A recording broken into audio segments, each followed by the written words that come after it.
del imperio de Alejandro Magno. Sí, muy bien. ¿Qué recordamos de eso? Vamos a hacer una retroalimentación, después vamos a hacer un repaso general, porque después ya es la entrega de la tarea de esta unidad 6.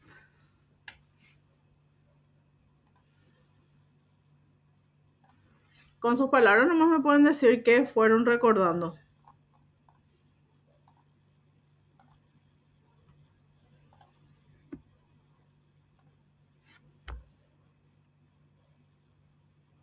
Y que llegara hasta una cierta parte, no recuerdo. Sus hombres le pidieron a Alejandro que para retornar porque ella querían ver a sus familias, etcétera. Ujú. Y Alejandro volvió, él se quedó en Macedonia. Sí, No, no en Macedonia, perdón, en Babilonia. Babilonia, ahí está. Sí. Y ahí murió él. Y a su muerte, como él no dejó heredero, se repartieron sus hombres su territorio. Ujú. Sí, cierto.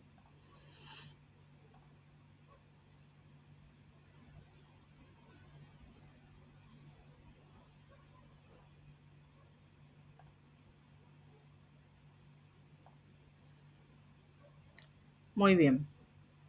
Vamos entonces rapidito a lo que hoy nos une, ¿verdad? Que es periodo helenístico, ya es más bien un repaso nada más y después, como les digo, el tema de la tarea. La siguiente clase, que va a ser la clase presencial, ya empezamos la unidad 7, que es Orígenes de Roma.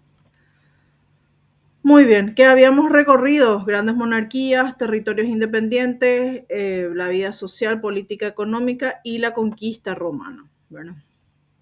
Entonces, ¿cuál es la importancia de Alejandro Magno? Mucho más allá de todo lo que conquistó.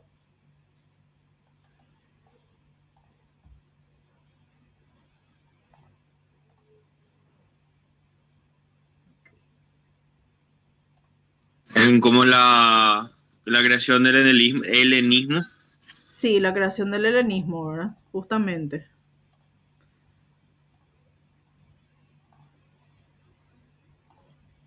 Sí, la creación del helenismo, ¿verdad?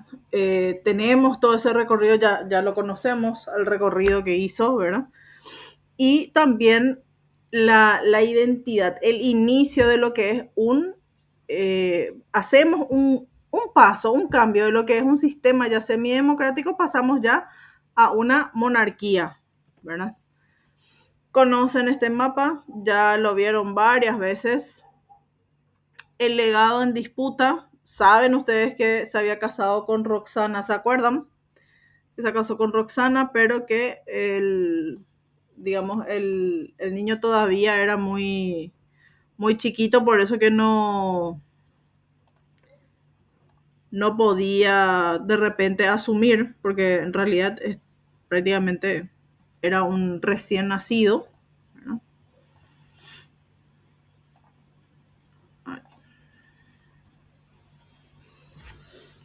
Muy bien.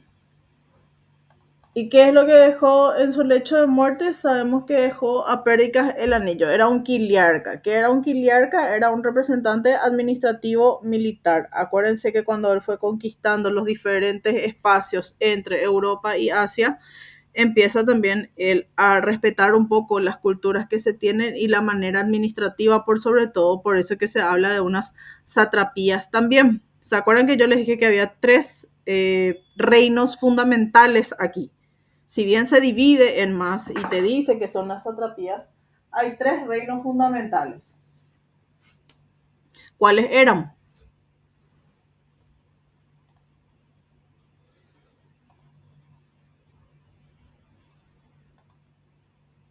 Uno me dijo Gogliolo.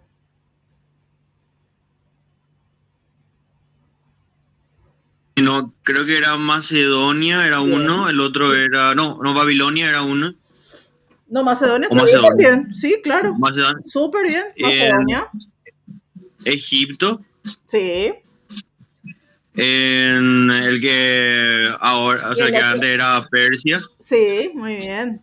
muy bien, más hacia Y Babilonia, que era el sí, lugar favorito, digo yo favorito porque bueno, ahí falleció prácticamente él, ¿verdad? Pero sí, si ven aquí, le dice las satrapías más importantes y hay varios lugares, ¿verdad?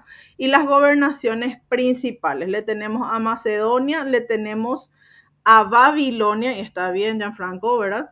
Y le tenemos a una satrapía. Egipto era una satrapía, pero con el tiempo fue también un punto súper importante para ellos, porque son esas las tres reconocidas, ¿verdad? Los famosos reinos helenísticos. Muy bien. Tenemos aquí entonces, continuamos con lo que son las dinastías, ya sea de Macedonia y Grecia, la dinastía, ¿cómo se denomina? Antigónida, ¿verdad?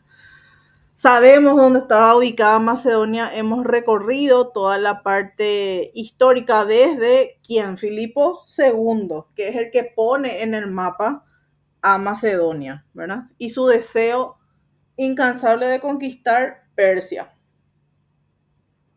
Muy bien. ¿Y que lo logra quién finalmente?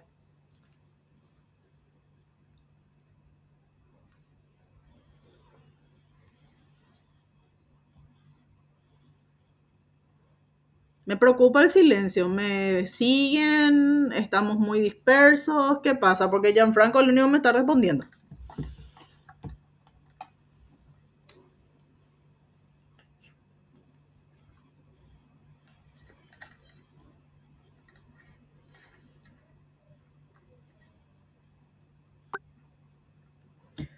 Gracias, Francisco. Sí, efectivamente, por Alejandro.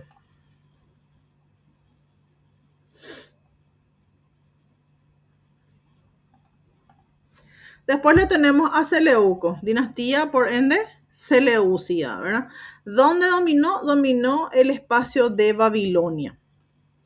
Y va adueñándose también con el tiempo de otros espacios, ¿verdad? ¿Qué es lo que le diferencia a esta dinastía? Bueno, el dominio administrativo. ¿Por qué? Porque respetó el sistema administrativo, que era justamente las satrapías que dijimos más arriba, ¿verdad?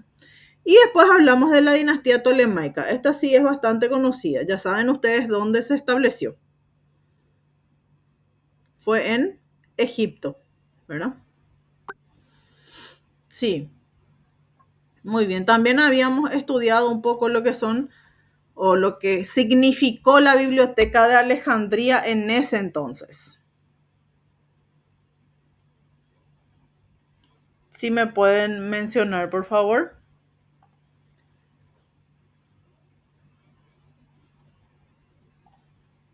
¿cuál era la pregunta, profe? Sí, la importancia de la Biblioteca de Alejandría. Esa es la pregunta. Ah, porque era como ahí estaban acumulados los conocimientos de muchas culturas, básicamente, sí, muchas culturas que pertenecían al helenismo. Sí, muy bien, genial. Genial, genial. Le teníamos también a nuestros representantes de la Biblioteca de Alejandría. Acuérdense que estuvo 947 años, así que el conocimiento de prácticamente todo lo que se conoció como el antiguo mundo se centraba allí. ¿Se acuerdan que les dije que había otras bibliotecas, pero que yo no suelo escuchar, o al menos no se menciona cuáles son las otras bibliotecas? Porque dice que también había otras bibliotecas así, pero la más importante era la de Alejandría, por eso es que hasta ahora se la recuerda y se la estudia también, ¿verdad? Bien, tenemos entonces tres dinastías. Si ven en este mapa, recuerden siempre que hay tres dinastías importantes. Estas son las fundamentales, porque fueron las que quedaron, digamos, con el tiempo, ¿verdad? Entonces, la tolemaica es fácil, está en Egipto. La seleucida está en Oriente Próximo, es decir, toda esta parte. Y acuérdense que la parte importante, fundamental, es esta, Babilonia. Y la otra fácil, Antigónida, empieza en Macedonia, que está aquí, un poquito más al norte de Grecia. Eso creo que nos queda claro, ¿verdad?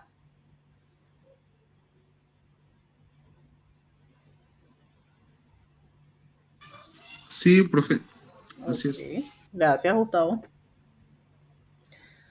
Muy bien, sabemos que las monarquías de este entonces eran de carácter absolutista. ¿Alguien sabe qué significa la palabra absolutista? Y que todo el poder se centra en una persona. Muy bien, todo el poder. ¿A qué nos referimos con todo el poder?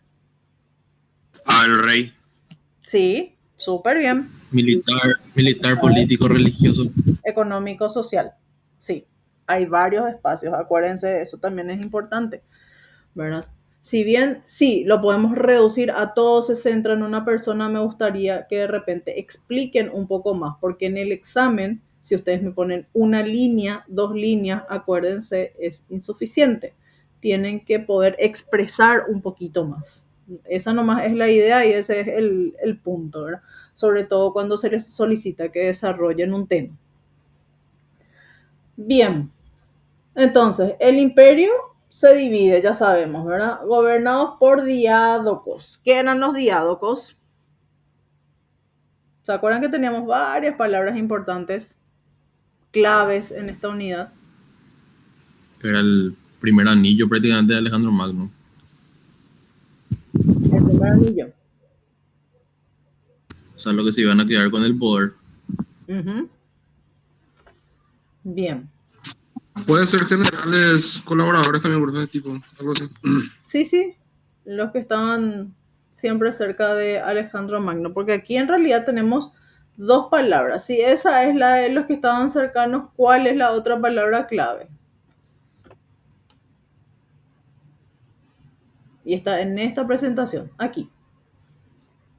Los diádocos y los...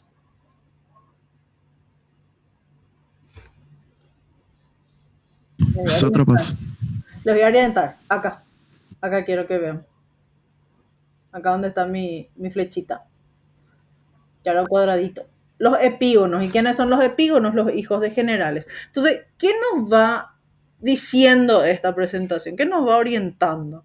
Nos va diciendo que es hereditaria también. Porque son ya los hijos los que siguen dominando estos espacios. Satrapía está importante, ¿cierto? Es una palabra importante también acá. Satrapía, quiliarca, diádocos, epígonos. Sí, le llamaríamos Nepo Baby en este siglo XXI y acá en Paraguay, ¿cierto? Para tener una idea. Bien. Entonces hablamos de Alejandría, hablamos nosotros de este espacio, sabíamos que tenían 2 puertos importantes, ¿se acuerdan? Tenían su puerto militar, su puerto mercantil, tenían su isla que era Faro también, por eso es conocido como Faro de Alejandría. Se habla de los Ptolomeos, se habla de la biblioteca que estuvo creada en el 297 a.C., ¿verdad? También de las asambleas, de las plazas, de todo ese espacio que se fue creando en Egipto con el tiempo. Y aquí tenemos una presentación, como yo les dije, y siempre les aclaro también, lo busqué en las redes más o menos algo, a ver, parecido a lo que en algún momento fue la biblioteca. En realidad no hay muchas imágenes, no sé si ahora sí hay, ¿verdad? Pero sí, en su momento cuando busqué al menos no había demasiadas imágenes y tampoco quiero caer en el error de presentarles algo que no corresponde, porque de repente ponen nomás, y ustedes saben muy bien por historia, que de repente se pone nomás una imagen y no es precisamente la imagen que corresponde, ¿verdad? Saben ustedes que eso pasa. Profe, una consulta con relación al tema de la destrucción e incendio. ¿Ese es un mito o no se sabe exactamente cómo se destruyó lo que es la biblioteca en sí? Y supuestamente se quemó. Yo asumo que es ya con las diferentes invasiones que tuvo Alejandría, ¿verdad? Pues tengamos en cuenta que estos espacios, por más seguros y protegidos y, a ver, y todo eso, siempre vienen otros grupos, dominan otros grupos, colonizan otros grupos. Entonces, yo asumo que sí, que pudo haber sido atacada así como Grecia en el Partenón, por ejemplo. Dale, profe, gracias. Vale. Bien. ¿Qué teníamos aquí? 900, casi 1000 años de existencia y casi 1 millón de volúmenes en rollos de papiro, ¿verdad? Un acervo sin precedentes. Tenemos a los directores, quienes fueron Demetrio de Falera y también Hipatia. De Hipatia llegaron a conocer algo de ella, llegaron a buscarla a Hipatia en algún momento.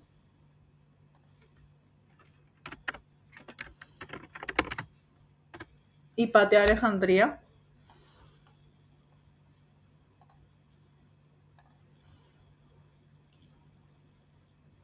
¿O nunca escucharon de ella? Yo llegué a escuchar, profe, pero sé muy poco sobre ella. Uh-huh.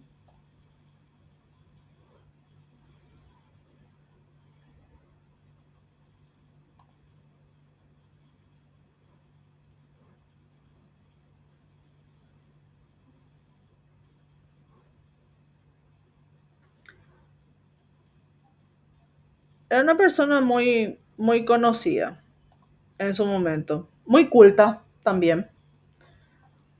La UNESCO no es que nos dice gran cosa tampoco, ¿eh? De ella. Bueno, filósofa, astrónoma, matemática, ¿verdad?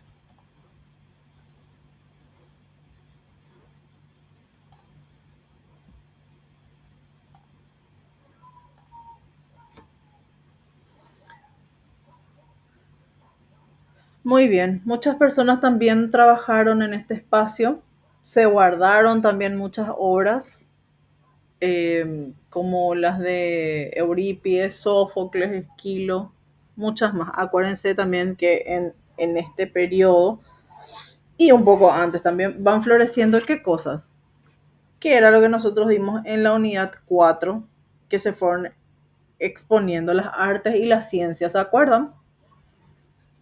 Que teníamos la historia, la literatura, la arquitectura, el teatro. ¿Se acuerdan que habíamos hablado de la guerra del Peloponeso y decíamos que por más que haya guerras, por ejemplo, ellos no interrumpían su teatro? La gimnasia.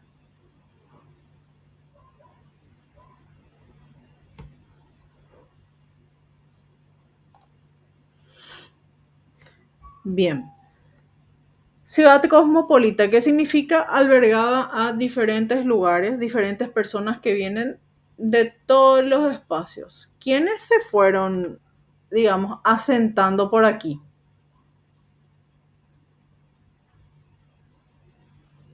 Acuérdense también de las rutas comerciales, eso es fundamental en este espacio, en este tiempo y desde siempre, por supuesto.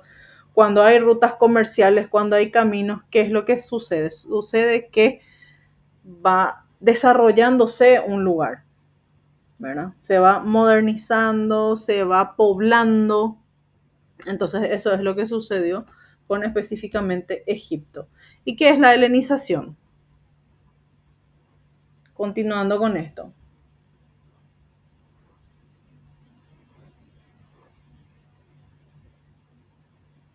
Es el hablar como griego o actuar como griego. ¿Por qué ellos querían hablar en griego y actuar como griegos?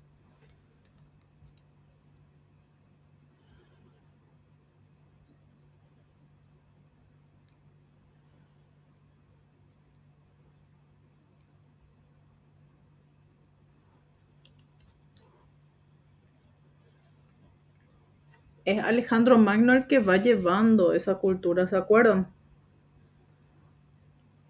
También decíamos que los macedonios y los atenienses decían que no eran griegos del todo. ¿Recuerdan eso? Que los atenienses los miraban de hombro para abajo más o menos a los macedonios. ¿Por qué? Porque su característica, ¿cuál era?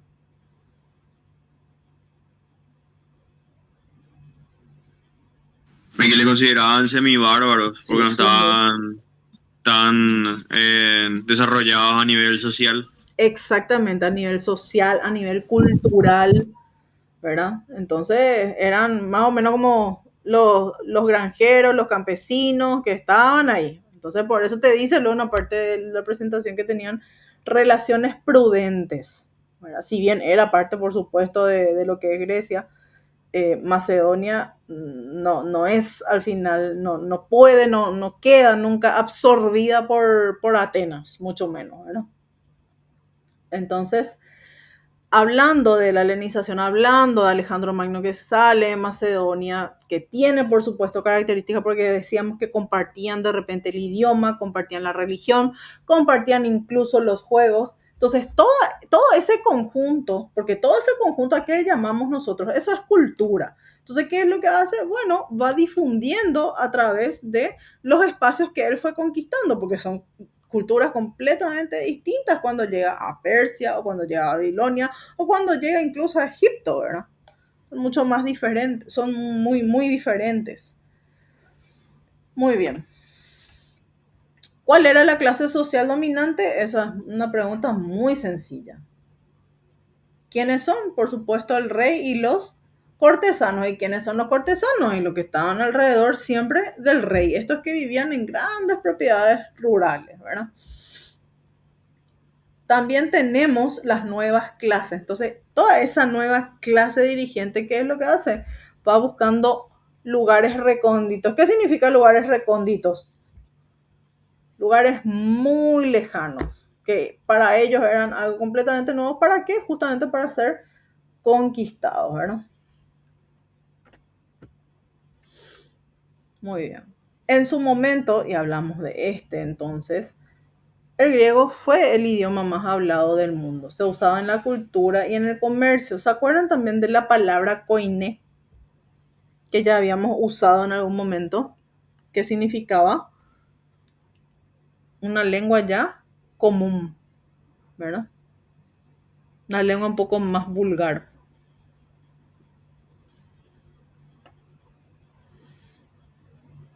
Entonces hablamos de la koiné, que es el idioma egipcio, conocida gracias a los papiros, dice de la Biblia, y la koiné literaria. ¿Y qué es la literaria? Bueno, esa la conocimos gracias a Polibio. Más adelante se había hablado ya de lo que era la paideia, que era la educación y la formación del niño. ¿Y para qué nosotros queríamos educar a los niños? Dijimos en algún momento.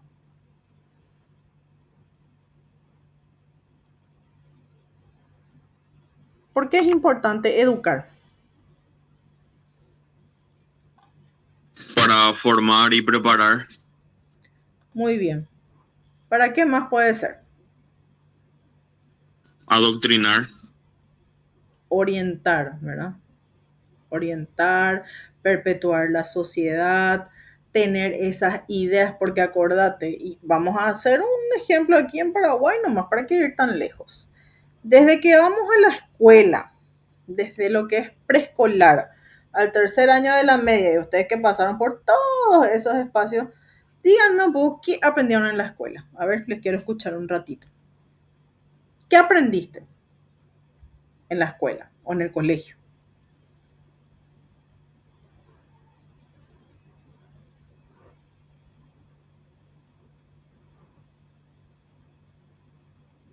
A leer, a escribir, a memorizar. Bien, leer, escribir, memorizar. Súper bien. Después, Quitando un poco de esos aspectos académicos, tal vez también llegar a horario, el uniforme, convivir con mucha disciplina. gente. Me encanta Santiago, súper bien.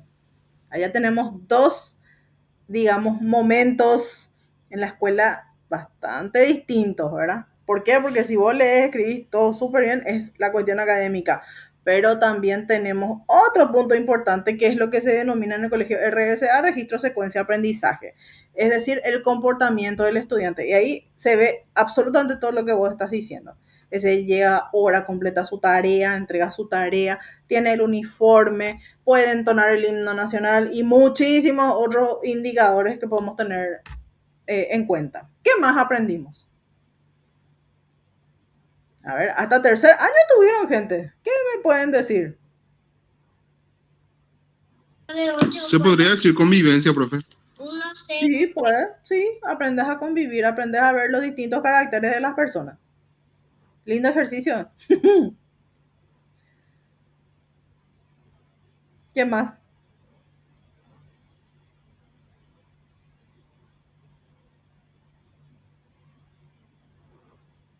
¿Qué tenemos en nuestra asignatura? ¿No se acuerdan de ningún contenido que dieron, de ninguna asignatura?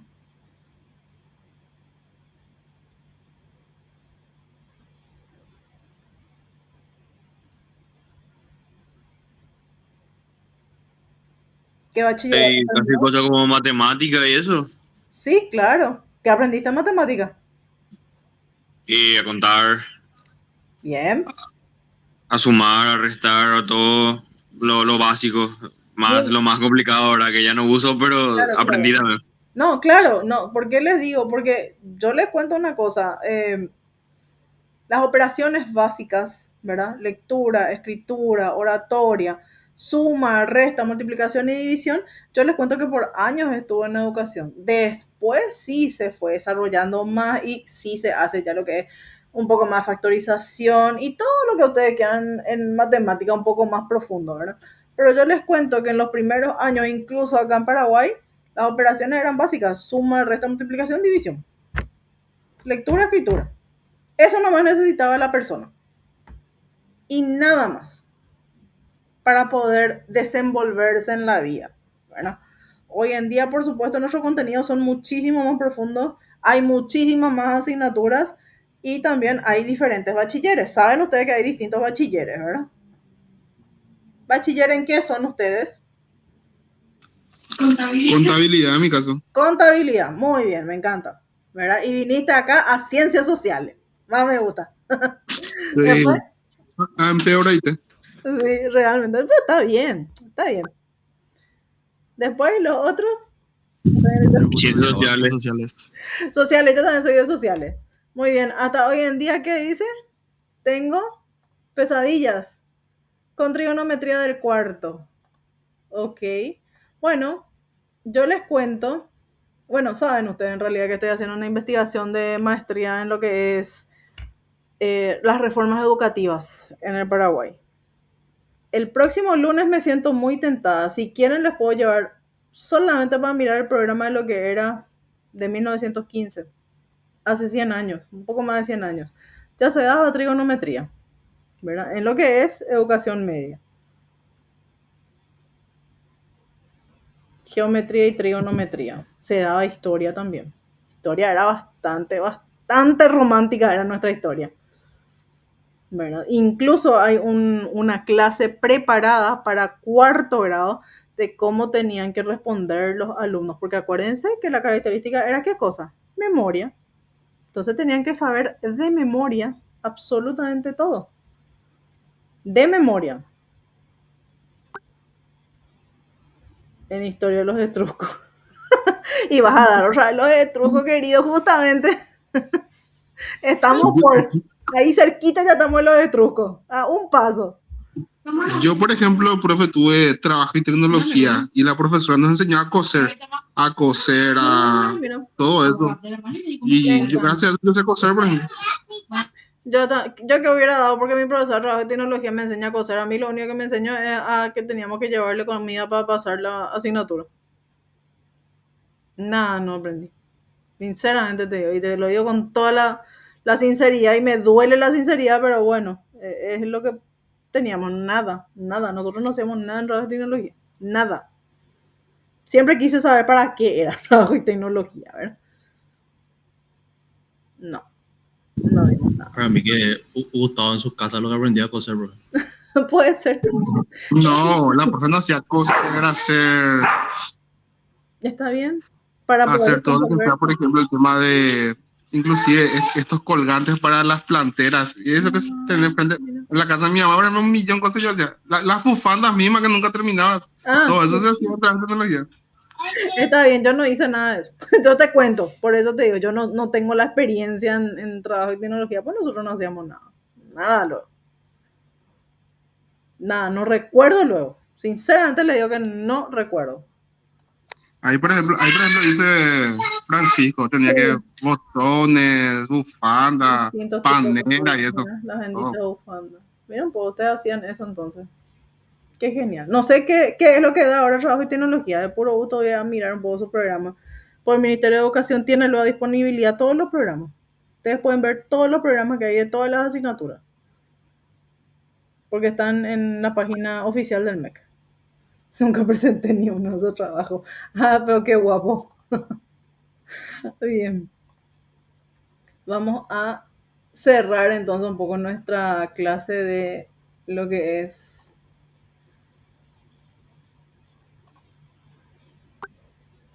mi bufanda terminada. Se desató todo. Y bueno, por lo menos hiciste, querido. Yo no hice eso. No sé lo hacer ahí. Nunca hice. Muy bien, vamos terminando. ¿Por qué estábamos hablando de esto? Y bueno, estábamos hablando por justamente educación. ¿Se acuerdan? Yo siempre les digo, es importante poder entender qué es lo que es educación. Porque estamos en una carrera, tenemos una carrera que sí, tiene que ver, porque ustedes van a educarles a sus estudiantes. ¿Y qué significa eso? Orientarles, van a guiarles, van a enseñarles los contenidos, van a enseñarles sobre los hábitos, van a enseñarles cómo comportarse, aunque ustedes no lo crean, ¿verdad? Y también en sus manos está de repente parar cuando uno se burla del otro y muchas cuestiones más que no podemos hacer la vista ahora como docentes, ¿verdad? Tanto en escuela como en facultad. Es importante. Es importante hablar del tema, es importante mencionar el tema, es importante que ellos valoren lo que es la historia. Saben ustedes, o al menos, yo no sé, ¿alguien tiene alguna, una experiencia con estudiantes de escuela o de colegio? Séptimo grado para adelante, digo. Porque esa es la etapa un poquito más complicada. Séptimo sobre todo. ¿Quién tiene experiencia con estudiantes? Y yo en el colegio, más o menos siempre a mí me pedían para enseñar a los otros cursos y eso, famoso como política de centro de estudiantes y eso se ponía para enseñar y bueno, a mí me enchufaban ese, aunque yo no quería y saben que no, no tengo la paciencia, o sea, tengo paciencia, pero a los de séptimo eso me cuesta un poco. Y yo ahí sí he enseñado séptimo, octavo, noveno, primero, segundo y tercero, Es posible. a Wow. todo ese tiro llegué a enseñar bastante tiempo realmente. Y ya después a mis compañeros, ¿verdad? Pero eso ya en casa. Y a ellos sí les puedo perder la paciencia, el resto no. Me encanta. Pero qué guapo, Gianfranco, qué experiencia tan rica que tenés. Porque, a ver, enseñarle a ellos es justamente lo que vas a hacer el día de mañana, ¿verdad? O sea, no te digo que te vas a dedicar a eso. Ojo, no quiero que me tomen por ese lado, sino le estoy diciendo nomás que cuando tengan sus prácticas, obligatoriamente van a tener que entrar en aula, obligatoriamente van a tener que hacer 20 horas de práctica y no se plaguen por 20 horas, porque miren que en ciencia de la ocasión ya tenemos que hacer 360 horas prácticas, ¿verdad? Desde el primer año se hace. Gracias a Dios, yo terminé antes. Ahora por mi pobre alumno, ¿verdad? Pero ¿qué pasa? ¿Por qué les digo? Porque no solamente contenido es lo que van a enseñar. Cuando ustedes sean dueños de cátedra, dueños de un aula, porque van a ser dueños de una asignatura, ¿verdad? Ahí van a tener que, aparte de enseñar contenido, enseñar lo que es disciplina. Y hoy en día cuesta bastante. Cuesta. Yo, por ejemplo, profe, tipo, no tuve una experiencia así como Gianfranco de clases en sí, pero sí catequesis de confirmación, que prácticamente es compartir con jóvenes y es muy complicado el tema de lo que tenga que ver con justamente disciplina, interpretación, Sí, inclusive porque, escritura misma. claro, porque ustedes van a asumir que, bueno, el estudiante sabe leer. Van a decir, ay, profe, ¿cómo un estudiante de séptimo grado no va a saber leer? Y yo les cuento que hay estudiantes que no saben leer en séptimo grado, ¿verdad? Yo les cuento que hay O si no, una ecuación en séptimo grado. o si no el famoso ¿cómo se llama? Analfabetismo funcional. Sí, señor. Ese Ese es abunda. el que más yo llegué a ver a patada y encima yo enseñaba física, entonces ahí física era básicamente todo entender los problemas, el razonar todos los problemas Claro. y era demasiado difícil porque vos llegabas a un punto que tenías que enseñarles a razonar. Y yo no les podía decir, yo no les voy a enseñar a razonar, o sea, no les podía decir a mis compañeros, sí les decía, a ver, ustedes son boludos, yo no les voy a enseñar a razonar ahora un día antes. Franco, me muero. Pero al resto sí, porque era un mes entero llegué a enseñar a séptimo, octavo, noveno, primero, segundo y tercero. Sí, no, difícil. Y todo para un examen final ahí del colegio y era complicado enseñarles, específicamente a los chiquititos, porque ya los más grandes, mínimo, yo tenía la misma edad que ellos, entonces yo les podía, o sea, más o menos tutear, por así decirlo. No, pero séptimo, Pero octavo, no. a los más chiquititos que ya no tenían, o sea, no me ubicaban tanto, sí tenía que básicamente enseñarles con dibujitos y palitos y todo, Así y es. enseñarles a razonar, básicamente. Sí, enseñar a razonarlo. Sí, así es. ¿Y por qué te digo esto? Yo soy docente de historia y de ética en un colegio, ¿verdad? Y ustedes se van a reír, ¿verdad? Pero yo, libro en mano, porque tenemos el libro en mano con los estudiantes, les hago leer, ¿verdad? Y leen, señores, leen un párrafo. Entonces les digo, ¿cuál es la idea central del párrafo? Ustedes pueden creer que no saben cuál es la idea central del párrafo. Se van por cualquier lado, o sea, me dicen así como si fuera para ver cuál es la idea central. ¿Entienden? Me vuelven a leer todo, prácticamente. Entonces yo le digo, ya leíste, entonces explícame con tu palabra, o decime cuál es la idea, ¿verdad? Y cuesta muchísimo. Hoy justamente iniciamos nosotros el absolutismo, ¿verdad? Con séptimo grado. Y me dice una de las alumnas, bueno, ¿qué significa absolutismo? Y no tenía ni idea de qué es lo que era el absolutismo, y la palabra pues ya te dice.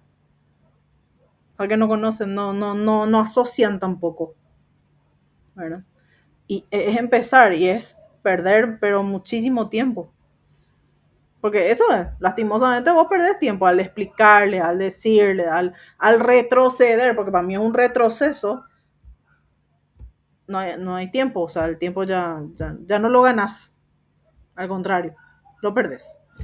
Pero es así, o si no, de repente vos tenés alumnos, porque si le haces leer en voz alta, ustedes van a decir, ay, lo más fácil del mundo. No. Hay alumnos que se traban, hay alumnos que no pueden leer en voz alta, hay alumnos que tienen vergüenza, hay alumnos que no hablan. Tenés así miles de situaciones en aula. Y eso es un día nomás. Por eso le digo, y ahí no hablamos nosotros de inclusión ni adecuación, no estamos hablando ni de eso siquiera. Pero esa comprensión lectora no siempre la tienen. Y ustedes van a enseñar historia, ¿verdad? Entonces van a tener que tener una paciencia extra, porque una mochila de paciencia van a tener que tener para entrar en el aula y para explicarles. Porque la cuestión tampoco es agarrar, ay, profe, yo le voy a dictar nomás. No, te van a escribir rápido. Quiero que me diga con sus palabras nomás, profe. Yo no voy a poner puntaje. No van a hablarte.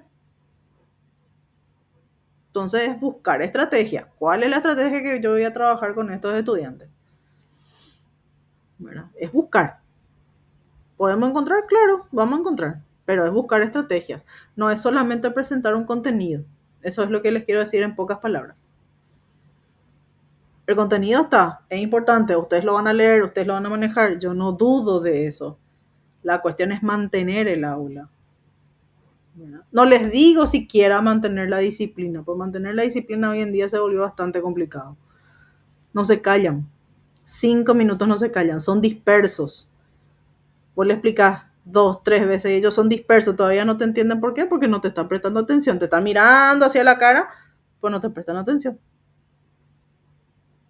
Y también tiene algo biológico que ver con esto, que justamente están en plena preadolescencia, adolescencia, en donde las hormonas se alborotan, y esto es una cuestión ya científica, biológica, ¿verdad? Así que con todo eso ustedes van a lidiar. Fuerza. Fuerza. Farmean aura, profe, ahora. ¿Eh? Farmean aura ahora, maemos. Por favor, explíquenme qué es lo que significa eso. Y vamos a hacer el próximo lunes, profe. Cada uno va a hacer. Estoy tentadísima con que me muestren qué es lo que es farmear ahora. He visto más o menos, ¿verdad? O sea, me guardo mi opinión. Me guardo mi opinión porque alguna vez yo fui adolescente también, ¿verdad? Capaz que era así ridícula también, no sé, ¿verdad? Pero, me callo. Bien. Vamos a cerrar entonces este espacio de educación. Estamos hablando que la educación es justamente eso, ¿verdad? Es influir en la persona, porque eso es lo que tenemos que hacer los docentes, influir, por más que cueste y parezca imposible. Entonces, ¿qué tenemos en lo que es Paideia? Un humanismo cívico, y tiene mucho que ver aquí formación ética y ciudadana. ¿Llegaron a dar ustedes formación ética y ciudadana? Yo sí, profe. Muy bien. ¿Qué trataba tu formación ética? ¿Qué estudiaste en formación ética? ¿Qué había? ¿Qué temas había? Y principalmente era más como la conducta humana, Sí. más o menos el bien y el mal dentro de la sociedad, que es, o sea, cuál es el concepto de qué es lo que está bien, qué es lo que está mal, que básicamente era, ¿verdad?, lo que la sociedad decida, básicamente. Cuáles eran los criterios para decidir acciones correctas, incorrectas, cosas así. Súper bien. Moral. La moral, ¿te acuerdas? La moral, la ética, las Sí, normas, sí, me acuerdo. todo eso, normas de convivencia, las normas en la sociedad, normas en la escuela. Nosotros incluso tenemos en nuestro tema, al menos en nuestro libro, está el himno nacional, los valores del himno nacional. Tenemos el bullying, tenemos violencia, tenemos lo que es también, 4 lecciones hay de lo que es la sociedad, la familia paraguaya. La parte educativa, la parte laboral, la parte económica, la parte de salud y cómo es la familia paraguaya hoy en día. Bueno, muy bien. Entonces hablamos también de lo que es paideia, hablamos de lo que es gimnasia, es lo que vimos más o menos hace rato, gramática, retórica. Gramática seguro que dieron también en la escuela, en algún momento. Todo lo que tiene que ver con escritura, con la correcta escritura. ¿Verdad? Sí, profe. Muy bien. Continuamos, vamos terminando ya. El estoicismo, ¿se acuerdan que habíamos visto? Me dijeron ustedes, creo que no sabían qué es lo que era el estoicismo. Y era una filosofía de vida, llamémosle, ¿verdad? Entonces, según los estoicos, debemos vivir, dice, en un amor fraternal y ayudarse de buenas ganas unos a otros. ¿Les parece que esta filosofía la llevan en práctica algunos?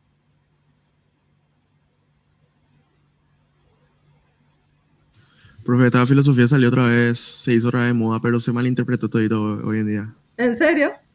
Sí, usan como si fuese que el estoicismo el que practica, o sea, el estoico es el que no le importa nada, que solo le importa a él y No es eso. malinterpretaron todo. Sí, O que malinterpretaron. aguanta todo también. El que Ahora aguanta asocian todo. mucho con que aguanta todo. Y no, creo que no tiene tampoco esa connotación, No. realmente. No es esa la connotación. Pero acuérdense que las palabras son dinámicas, tengan eso en cuenta y puede transformarse con el tiempo. Entonces, sí, es importante saber cuál es el origen. Tenemos el origen es esto, ¿verdad? Pero así como dicen ustedes, se puede malinterpretar, pueden tener otras formas, digamos, hoy en día de ver lo que es esto, porque todo hoy tan libre, tan, podemos interpretarlo de esta o de esta o de esta manera. Y si vos le decís algo a la gente, como que se ofenda un poco, entonces bueno, ¿verdad? Las diferencias, dice, como la clase y la riqueza no tienen ninguna importancia en las relaciones sociales.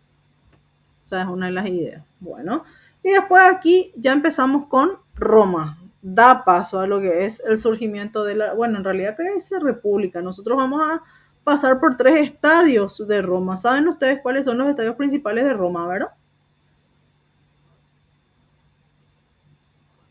Monarquía, república e imperio, creo. Sí, monarquía, república e imperio. Así que yo estoy pensando seriamente en unificar nomás nuestra unidad 7 y unidad 8.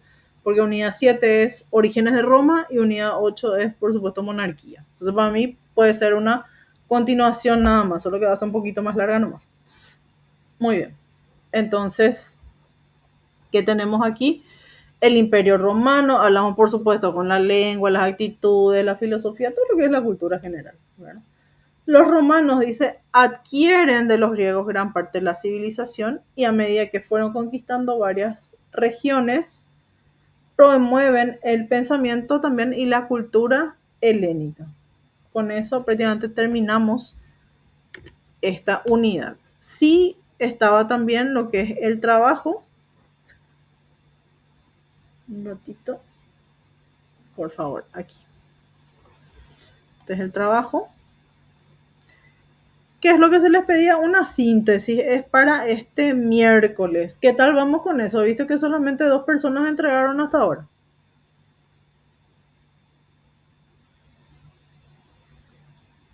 Es muy chica acá la letra. ¿Qué es lo que se les pide? Hacer una síntesis de la unidad, ¿verdad?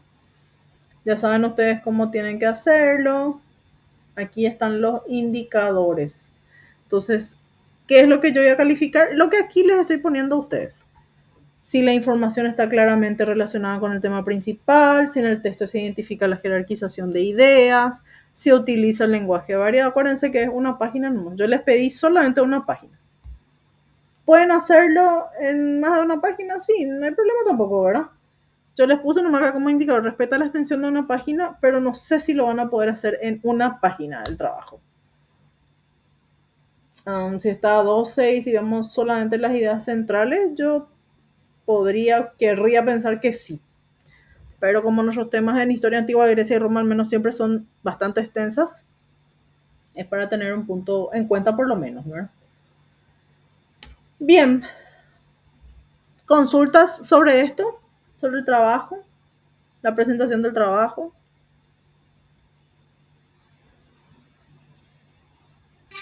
Ninguna, profe. Ninguna. Muy bien. Vamos a cerrar entonces esto.